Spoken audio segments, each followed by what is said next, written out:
बंधु, यह समझना बहुत अनिवार्य है, क्योंकि ध्यान करते समय वास्तव में ही खुजली भी ज़रूर होती है, कंपन भी ज़रूर होता है और चींटियाँ काटने का आभास भी होता है, लेकिन लोग समझते नहीं और ध्यान छोड़ देते हैं, डर जाते हैं। डरना नहीं चाहिए, ध्यान नहीं छोड़ना चाहिए, क्योंकि जब नए नए साधक होते हैं तो उनको पता ही नहीं होता है कि ध्यान के समय में क्या क्या होता है। ध्यान के समय में बहुत कुछ होता है। यह जो बताया जा रहा है यह बिल्कुल प्रैक्टिकल है और यह सभी साधकों के साथ होता है। देखिए, चींटी काटना, खुजली होना, यह ये संकेत देता है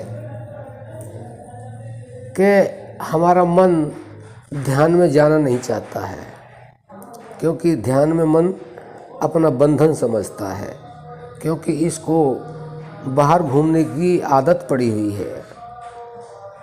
जन्मों से ये बाहर घूमता रहता है और यह वहाँ जाना नहीं चाहता है। लेकिन यह भी समझ लें, जब ये वहाँ पहुँच जाता है ध्यान की अवस्था में, तो ये वहाँ से हटना भी नहीं चाहता है। इसलिए कहते हैं कि शत्रु भी यही है और मित्र भी यही है। तो भक्तों, ये मन की ही प्रक्रिया होती है। ध्यान करते समय ना तो खुजली होती है और ना चींटियाँ काटती हैं। अगर आप ध्यान करते हैं तो आपको पता ही होगा। अगर आप ध्यान नहीं करते हैं तो आपको पता नहीं हो सकता। और अगर ध्यान में आप उतरना चाहते हैं, नए हैं, तो आप यह समझ लें ये आपके साथ भी अवश्य होगा। यह मन की कलाकारी होती है। लेकिन आप थोड़ा समय ठहर जाएंगे और इस चीज़ से डरेंगे नहीं कि खुजली हो रही है, खुजा लूँ, या चींटियाँ चल रही हैं, उनको हटा दूँ।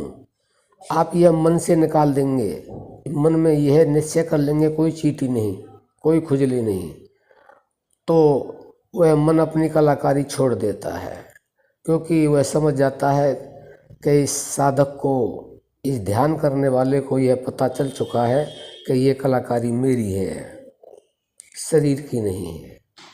तो बंधुओं, आप इस चीज़ को मन में बिठा लें, न कोई चींटियाँ काटती हैं और न ही कोई खुजली होती है। और जो कंपन होता है वह भी शरीर के साथ इसलिए होता है क्योंकि मन ध्यान में जब जाने लगता है तो शरीर को कंपाता है वो। यह प्रक्रिया भी उसी की होती है। और इसका दूसरा अर्थ यह भी है कि जब शरीर कांपता है तो शक्ति ऊपर बढ़ती है, और ऊपर जब शक्ति बढ़ती है तो ध्यान की जो स्थिति है वह मजबूत होती है। तो बंधुओं, आप इन तीनों चीज़ों को समझ गए होंगे। आपको इन चीज़ों से डरना नहीं है।